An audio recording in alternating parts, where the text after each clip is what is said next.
Muhammadin sallallahu alaihi wasallam wa ala alihi wa sahbihi wa man wala. Yang kami hormati Bapak Ketua DPR Bapak Haji Muhammad Hafiz, yang kami hormati Bapak Ustaz Ahmad Mustafa, yang kami hormati para alim, para ulama, Pak Ketua RW, Bapak Ketua RT, Bapak Ibu Jamaah Masjid Baitus Salam yang berbahagia. Pertama-tama mari kita panjatkan puji syukur kepada Allah Subhanahu wa taala, yang mana pada pagi hari ini kita masih diberikan kesehatan sehingga kita dapat berkumpul di pagi hari ini dengan sehat walafiat. Bahwasanya subuh atau pagi hari inilah tempat untuk berdoa, untuk beribadah. Inilah yang paling utama, yang diijabah. Ya, maka dengan hal ini mudah-mudahan kita dengan menambah ilmu ini menambah iman dan takwa kita kepada Allah Subhanahu wa taala. Untuk itu kita langsung saja kita mendengarkan kuliah subuh yang akan disampaikan oleh Ustaz Ahmad Mustafa. Waktu kami persilahkan.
Assalamualaikum warahmatullahi wabarakatuh.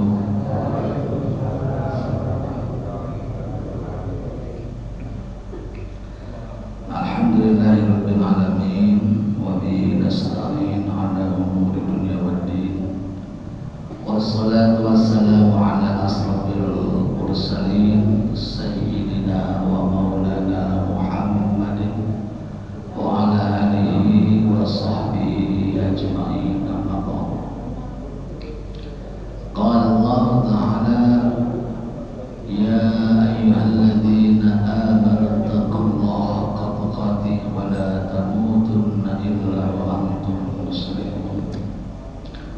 وقال نبينا محمد صلى الله عليه وسلم أحب الأعمال إلى الله أن تموت ولسانك رطب من ذكر الله. صدق الله العظيم وصدق رسوله الكريم ونحن على ذلك من الشاهدين والشاكرين والحمد لله رب العالمين. Yang terhormat Bapak Haji Muhammad Rabli selaku Ketua Dewan Kemakmuran Masjid Baitul Salam beserta seluruh jajarannya. Semoga Allah sehatkan selalu, Allah berkahi umurnya, Allah berkahi kesehatannya, Allah berkahi rezekinya, amin. Juga segenap yang hadir bapak-bapak, ibu-ibu, dan juga semoga Allah berkahi umur kita semua, Allah berkahi waktu kita semua, Allah berkahi rezeki kita semua, amin ya Allah ya Rabbal Alamin. Bapak Ibu jamaah yang dirahmati Allah, bulan lalu kita hadisnya nomor 34 yang berbunyi ahabul a'mal ilallahi adwamuha wa in qalla.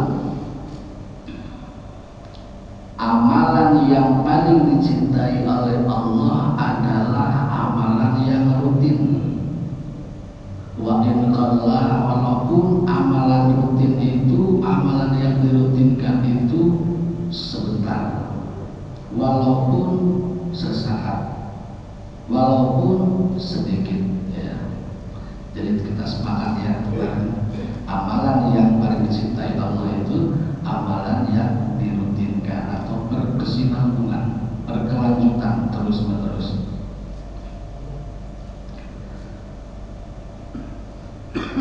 Ada mungkin yang membatin seperti ini. Gimana nih kita ini kan yang namanya orang banyak ya. Kita aktivitas beda, kesibukan beda. Mungkin ada yang jadi pedagang, mungkin ada yang menjadi kuli bangunan, ada yang kerja di kantoran, ada yang sibuk. Bagaimana apa yang bisa dirutinkan dalam keadaan bagi seseorang yang super sibuk, tapi amalannya tidak memberatkan, amalannya nggak bikin ribet. Nah, dari hadis ke-35 ini, kajian kita berikutnya insya Allah menjawab itu semua, ya. Hadis ke-35 yang sekarang kita kaji ini, insya Allah inilah amalan yang paling memungkinkan untuk kita kerjakan bagi orang yang suka sibuk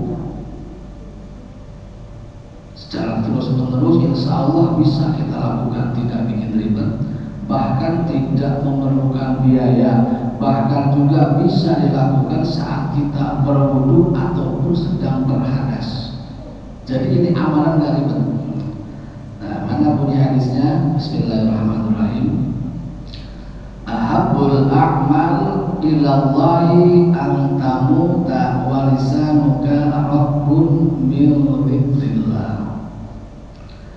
Amalan yang paling dicintai oleh Allah adalah antamuta, engkau mati, walisanuka, sementara lisanmu rabbun, basah. Basah di sini apakah kita minum terus, harus minum terus? Enggak juga. Maksud basah di sini rabbun min dzikrillah, basah lidah kita, artinya terbiasa ringan menyebut asma Allah. Alhasil alhasil maksudnya adalah zikir, ya, zikir kepada Allah Subhanahu wa Ta'ala. Jika kebiasaan ini dirutinkan, kita sering berzikir kepada Allah, maka insya Allah saat mau menjemput kita, insya Allah akan dimudahkan menyebut asma-asma Allah di saat sakaratul maut. Jadi alhasil jika lidah kita terbiasa zikir kepada Allah, ingat kepada Allah, baik di saat kita ini sehat, baik di saat kita ini sakit, baik di saat kita ini lapar ataupun sempit, maka secara otomatis insya Allah di saat sakaratul maut kita dimudahkan untuk menyebut asma-asma Allah di saat sakaratul maut. Namun sebelum kita melangkah jauh para jamaah, kita pahami dulu ya, apa itu zikir. Pak Ustaz, bukankah zikir itu subhanallah, betul, alhamdulillah, ya, la ilaha illallah, ya, Allahu akbar, betul, itu zikir. Tapi yang lebih tepat,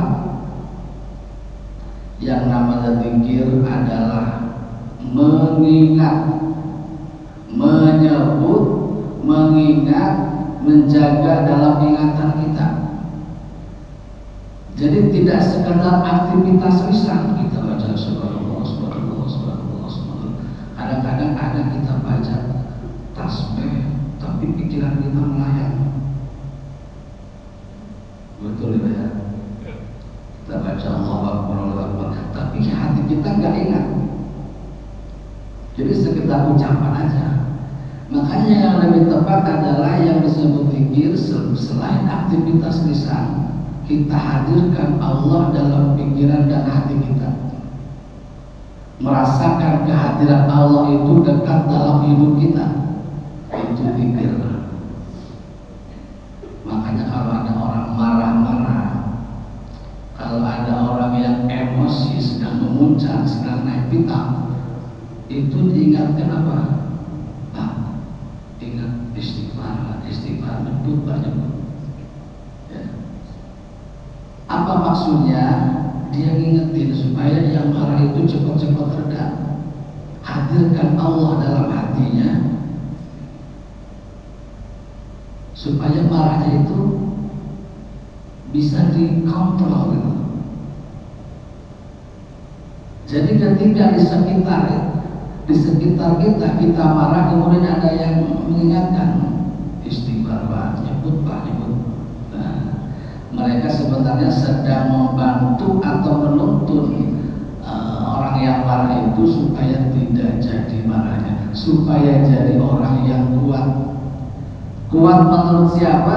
Menurut standar Rasulullah Shallallahu Alaihi Wasallam. Karena kata Nabi, orang yang paling kuat adalah orang yang bisa menahan, mengontrol dirinya ketika emosi, ketika marahnya memuncak. Itu kata Nabi.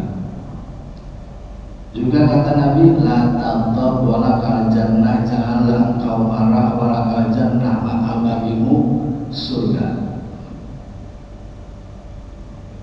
Nah, hadis la taghdab walakal jannah adalah itu tujuannya surga. Sedangkan istighfar, nyebut nama Allah, adalah metode untuk menuju tujuan ke sana. Maka tanpa mengingat Allah, manusia akan sulit menahan luapan amarahnya.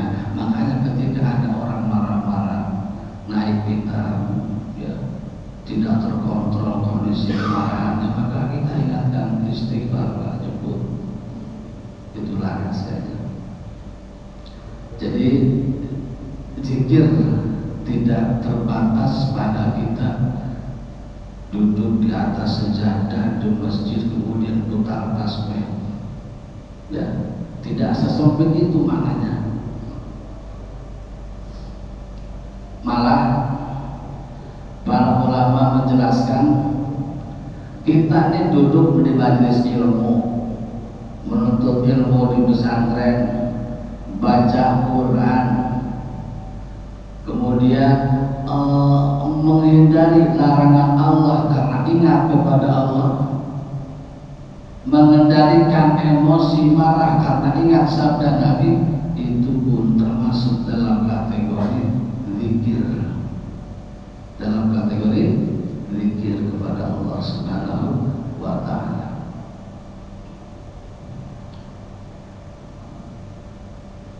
Bapak Ibu jamaah semuanya, tahu gak kenapa sholat tahajud itu mulia?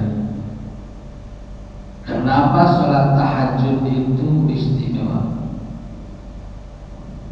Karena dia terjaga, dia nyaring, dia bangun saat kebanyakan orang-orang terlelap dalam tidurnya. Itulah yang membuat tahajud menjadi lebih istimewa. Begitupun dengan zikir. Zikir, amalan zikir bisa menjadi amalan istimewa luar biasa apabila amalan zikir itu dilakukan di tempat-tempat yang biasanya tempat itu adalah tempat lalainya manusia kepada Allah Subhanahu wa ta'ala.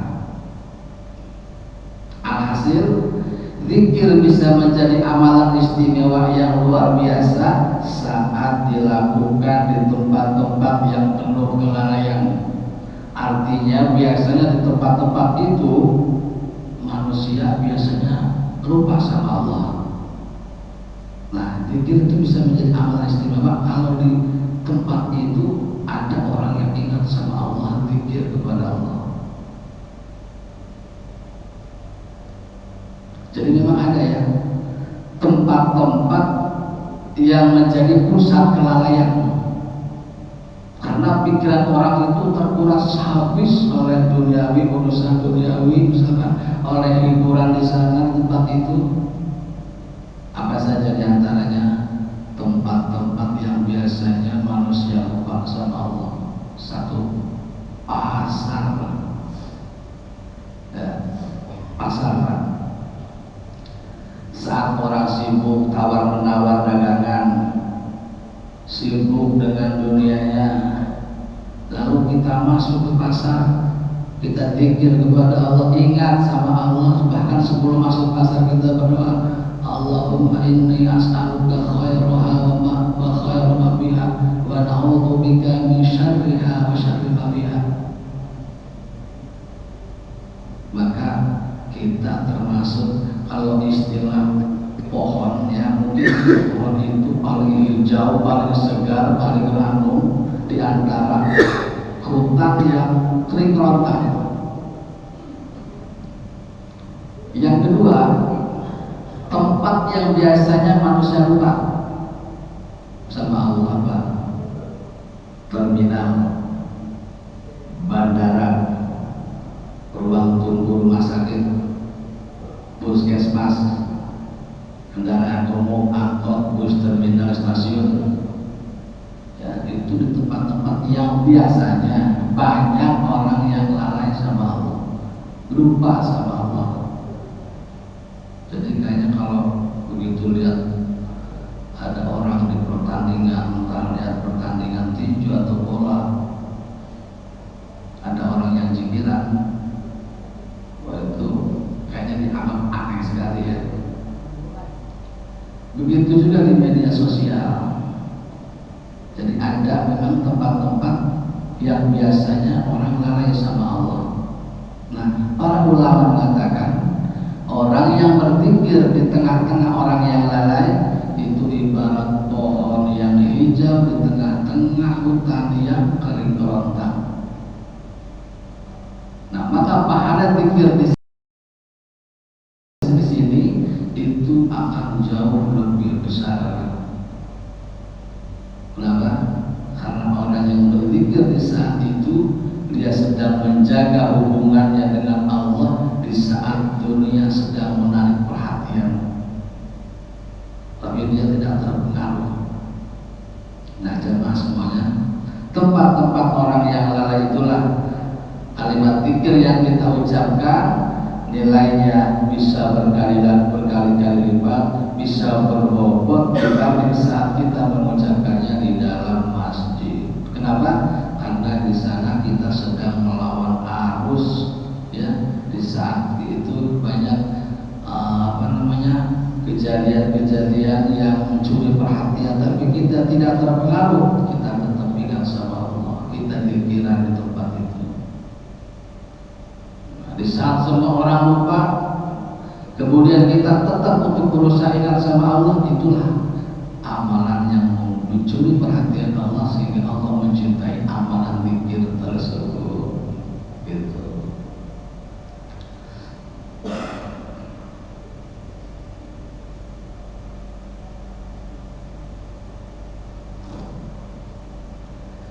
Baik para jamaah semuanya, sekarang coba perhatikan, kita simak kembali kalimatnya. Hadis yang ke-32 ini dikabari dengan kalimat ahabbul a'mal, amalan yang paling dicintai Allah. Yang kemarin, hadis kemarin, ahabbul amal juga amalan yang paling dicintai Allah. Yang ini ahabul a'mal ilallah antamuta walisanaka rabbun. Kalau kemarin amalan yang dicintai Allah itu adalah dirutinkan walau sedikit, yang sekarang adalah amalan yang paling dicintai Allah, kamu mati lisanmu basah zikir sama Allah. Bahkan ada hadis lagi begini, ahabul a'mal ilallah as-salatu li waqtiha, amalan yang paling dicintai oleh Allah adalah salat 5 waktu. Tsumma birrul walidain, tsumma jihadu fi sabilillah. Ada lagi ahabul a'mal ila Allah imanu billah, tsumma silaturahmi, tsumma al-amru bil ma'ruf wa nahyi 'anil munkar. Amalan yang paling dicintai oleh Allah adalah iman kepada Allah, kemudian silaturahim, kemudian amal ma'ruf nahi munkar. Ada lagi yang juga senada, ahabul a'mal ilallah syururun tudkhiluhu ala muslim. Perkara amalan yang paling Allah cintai adalah kita memasukkan kebahagiaan di hatinya saudara kita yang muslim. Nah, kita perhatikan tadi hadis ini diawali ahabul amal, ahabul amal, ahabul amal, amalan yang paling dicintai Allah, amalan yang paling dicintai Allah. Sepintas kalau kita bagi orang awam, otak kita berontak, Pak, melihat hadis ini seolah-olah bertentangan. Kalau amalan ini paling dicintai, ya seharusnya ini kok ada lagi hadis amalan yang paling dicintai, amalan yang paling dicintai Allah. Banyak. Seolah-olah kalau kita mau berontak, jangan-jangan Nabi Muhammad cuma asal bicara, cuma asal bersabda gitu. Yang ini yang paling dicintai dan lain sebagainya. Jadi para jamaah semuanya, untuk menjawab ini begini, bukan Nabi asal bicara, bukan berarti Nabi Muhammad itu asal bersabda. Kalau kata kita sekarang asal ceplak aja ngomong, ya enggak ya. Nabi Muhammad itu pendidik guru, Pak. Tahu betul mana obat atau terapi yang cocok untuk si pasien, untuk si penanya. Jadi sahabat yang bertanya itu punya latar belakang kelemahan dan kemampuan yang beda-beda.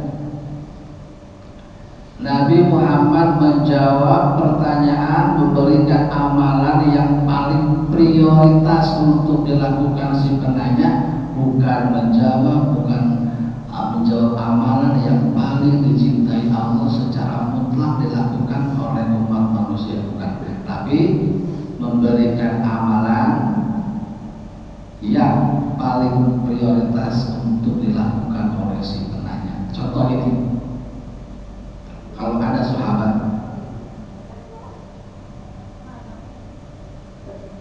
yang masih sering lalai dalam sholat fardu, begitu bertanya kepada Nabi, ya Nabi,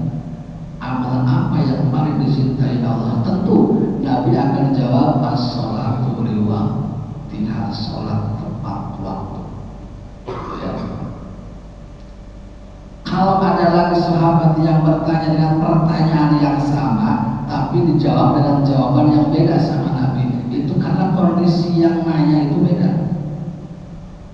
Ada lagi sahabat yang bertanya, tapi sahabat ini sholatnya sudah bagus, tepat waktu, cuma interaksinya dengan tetangga atau dengan sekitarnya itu nggak baik.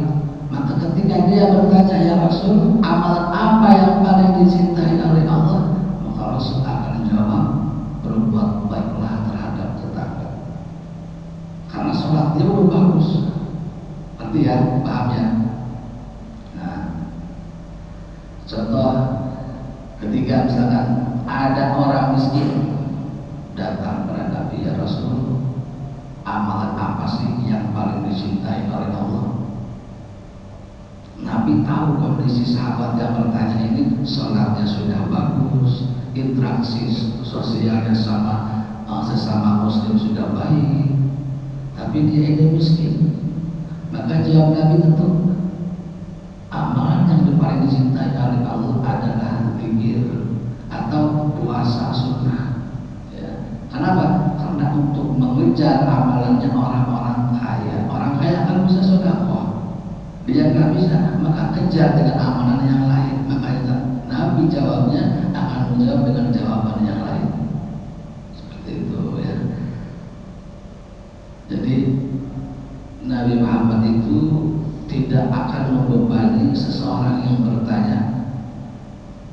Beliau itu memberikan amalan yang dapat dilakukan oleh para sahabat yang diperlukan saat itu sebagai langkah awal untuk perbaikan. Pernah kejadian sahabat Nabi yang bernama Jahimah mendatangi Rasulullah, ya Rasul, saya mau ikut berperang. Kata Nabi, Nabi itu sudah tahu kondisinya Jahimah. Kamu masih punya ibu? Masih ya Rasul. Sudah, pulang sana, rawat saja ibumu. Ya. Jadi Rasulullah itu tahu kondisi si penanya, tahu kondisi sahabatnya. Jadi apabila, simpulannya maksudnya begini, apabila kita menemukan hadis seolah-olah menurut akal kita ini bertentangan ya hadis ini tadi ya, abul amal, amalan yang paling dicintai, ternyata banyak. Nah, berarti itu ada rahasianya. Seperti itu diantaranya Nabi Muhammad SAW menjawab itu disesuaikan dengan kondisi si penanya. Seperti itu ya. Jadi ketika kita melihat perbedaan hadis, kita menganggap bertentangan, itu tidak melainkan sebagai petunjuk yang luas yang memungkinkan setiap muslim untuk bisa menemukan amalan prioritasnya masing-masing. Seperti itu. Baik, kita kembali kepada kajian makna hadis kita. Kemudian kita bertanya begini, Pak, hadis ini emang masih nyambung sama yang kemarin, sama yang ke-34? Disebut masih nyambung enggak, tapi kalau mau dihubung-hubungkan sangat menghubung, sangat terhubung. Kita masih ingat Pak kemarin hikmah amalan yang paling dicintai oleh Allah itu hadis 34 ya, kita flashback. Rutin walaupun sedikit, ya sepakat ya kemarin ya. Amalan yang paling dicintai Allah itu amalan yang kita rutinkan walaupun sedikit, walaupun sebentar. Kalau sudah dirutinkan, ya, berkelanjutan suatu amalan baik, maka ketika kita dijemput kematian, maka insya Allah kita berada dalam husnul khotimah. Dan itu pembahasan kemarin ya. Karena kita biasanya seseorang manusia itu akan diwafatkan dalam keadaan kondisi orang itu hobinya apa gitu, disesuaikan dengan kondisi hobinya. Ada yang kondisi hobinya mancing, diwafatkan dalam keadaan lagi mancing. Kemarin sempat kita bahas. Karena biasanya seseorang itu diwafatkan sesuai dengan kebiasaannya, sesuai dengan hobinya. Kalau kebiasaan kita zikir, mengingat Allah,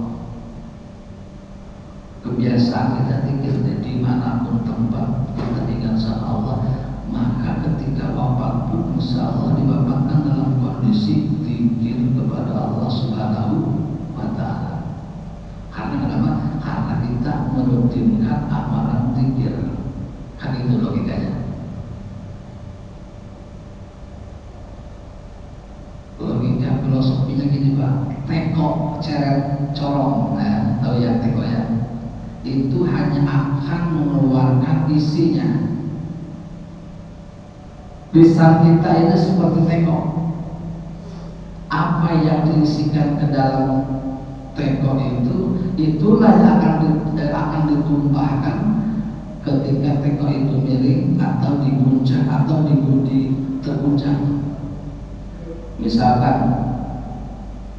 teko ini diisi susu, maka di saat teko itu dimiringkan atau diguncang atau terguncang, maka tentu yang keluar susu.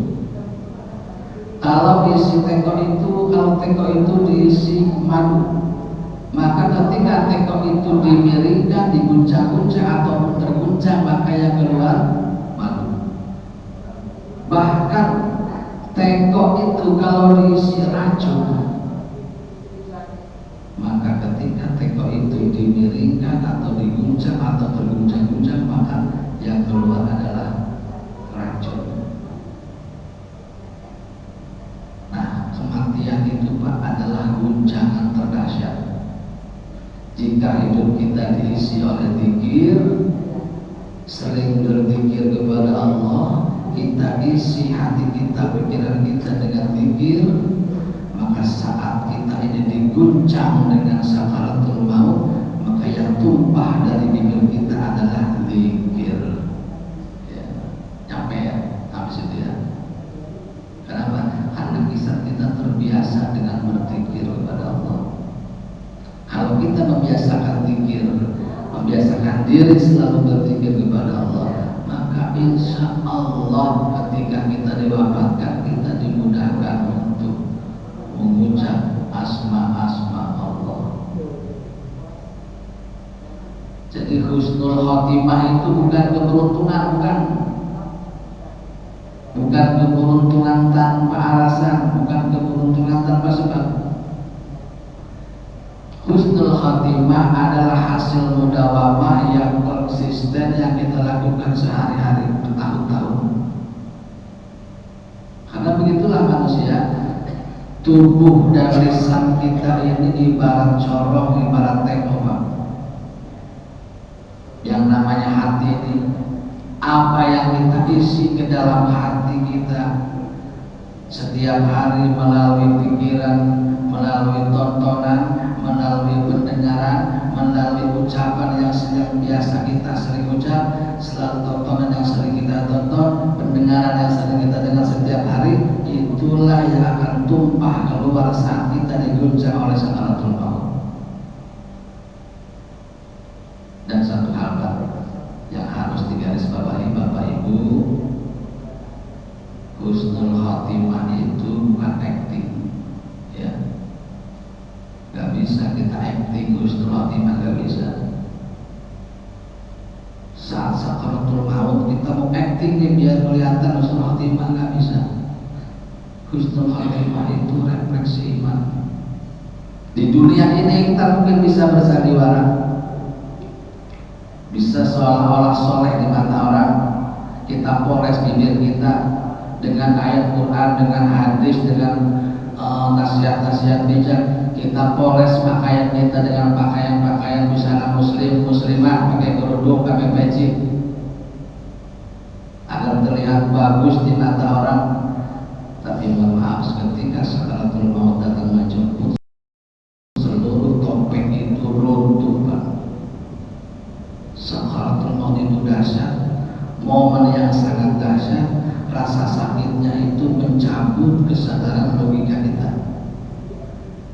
Disitulah yang bekerja bukan lagi akal pikiran yang bisa kita kontrol, sehingga kita bisa mengucapkan la ilaha illallah ketika maut. Tapi kalimat-kalimat itu refleks daripada iman kita, Artinya jika selama hidup kita ini kita takut untuk berzikir kepada Allah, jangan harap kita luntur di lisan kita mengucapkan asma-asma Allah. Jadi kita tidak bisa acting, ya. Husnul khotimah itu bukan acting.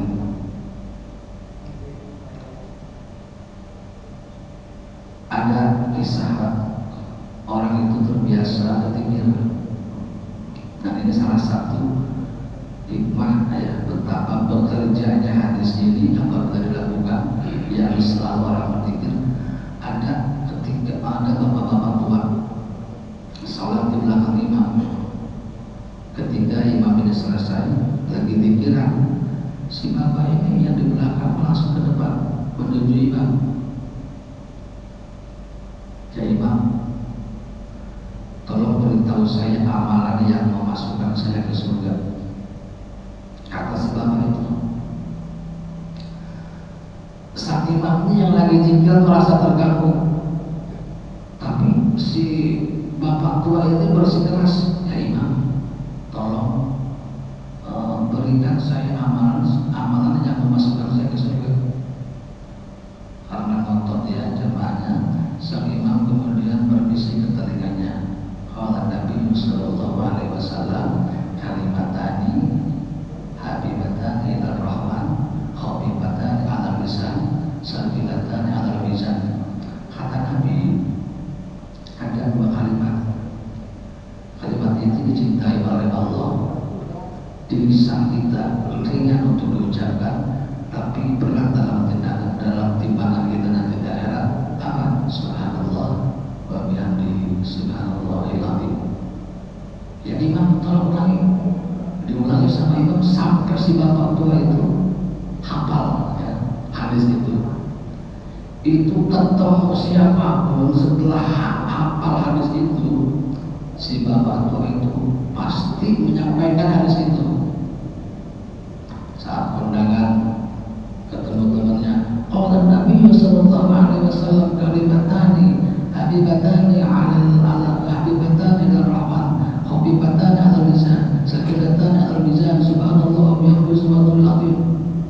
Ada tamu bertamu ke rumahnya, diucapin lagi qala Nabi sallallahu alaihi wasallam. Jadi setiap ketemu siapapun ucapin hadis itu, ucapin zikir itu, subhanallah wa bihamdihi subhanallahil azim. Nah, dalam salah satu kesempatan si bapak ini sakit parah,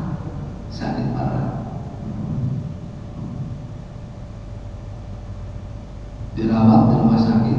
Dan ini kejadian nyata, dirawat di rumah sakit, koma ya, nggak bisa bergerak, koma. Kemudian dia sadar, tiba-tiba mendadak sehat, mendadak sadar. Nah ini kalau menurut ilmu kedokteran disebutnya terminal lucidity. Kenapa? Ngalamin ada orang yang sakit parah lama bertahun-tahun, kemudian tiba-tiba sehat, mendadak sehat, makan, minum, ngobrol, tidur, meninggal. Nah ini menurut istilah kedokteran disebut terminal lucidity. Menurut saya sempat mengalami dua orang yang begini ya. Saya waktu nungguin almarhum ibu saya di Jakarta sana di rumah sakit, dia koma Pak, udah pakai selang. Ada yang di sebelah nenek saya itu koma sudah bertahun-tahun. Di rumah sakit itu dia koma, berbaring, tapi kemudian tiba-tiba sadar, sehat, bugar mendadak, pengen kopi lah macam-macam. Nggak lama setelah itu, ya mungkin selang beberapa hari meninggal dunia. Kalau ada hal semacam itu memang ada Pak, sering terjadi katanya. Kalau menurut ilmu kedokteran terminal lucidity. Dan itu juga sempat juga dialami oleh keponakan saya, sakit jantung, dirawat di Anissa ya. Jadi dia sakit parah, tapi kemudian tiba-tiba mendadak sembuh. Kepada keluarganya udah nyangkanya besok pulang kan, ketawa ngobrol, katanya meninggal. Nah kita kembali ke kisah ini. Jadi si bapak tua ini koma sakit, kemudian tiba-tiba sembuh mendadak ya. Tapi yang keluar dari ucapannya ketika dokter akan memeriksa, dipegang tangan si bapak itu, semuanya ikut gembira karena si bapak itu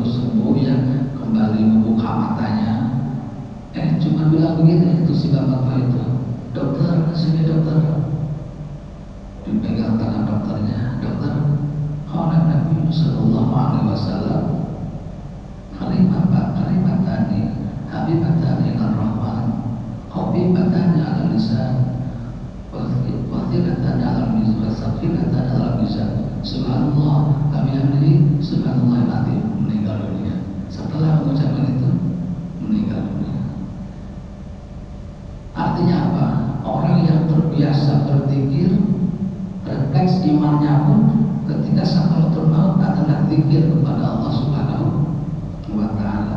Apakah waktu itu si bapak itu sudah berakting? Tidak.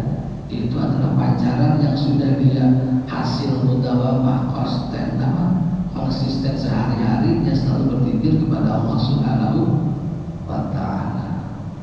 Jadi inti daripada hadis kajian kita kali ini adalah, kalau dapat saya simpulkan, amalan rutin yang mudah kita ucapkan, yang mudah kita lakukan, baik dikala kita sakit, baik dikala kita ini sehat, baik dikala kita ini ada kesibukan apapun, cuma sekedar ingat kepada Allah. Ketika ada kesempatan kita berzikir kepada Allah, ini adalah perkara yang ringan.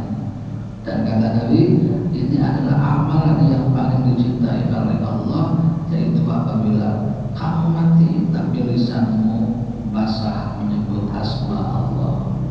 Insyaallah mungkin bagi kita ini adalah merupakan pengetahuan ilmu baru. Maka bagaimana kita amalkan dalam kehidupan kita sehari-hari. Kalau ada waktu di tempat manapun, kita ingat sama Allah. Biasakan zikir lisan, biasakan juga zikir hati kita. Di samping lisan kita mengucap takbir, mengucap tahmid, mengucap tahlil, juga diiringi dengan hati kita ingat kepada Allah. Alhamdulillah, segala puji bagi Allah. Subhanallah, Allah Maha Suci. La ilaha illallah, tidak Tuhan selain Allah. Allahu Akbar, Allah Maha Besar. Astagfirullahaladzim, Allah ampunilah dosa-dosa kami. Begitu ya para jamaah semuanya. Baik, mari kita tutup pengajian kita kali ini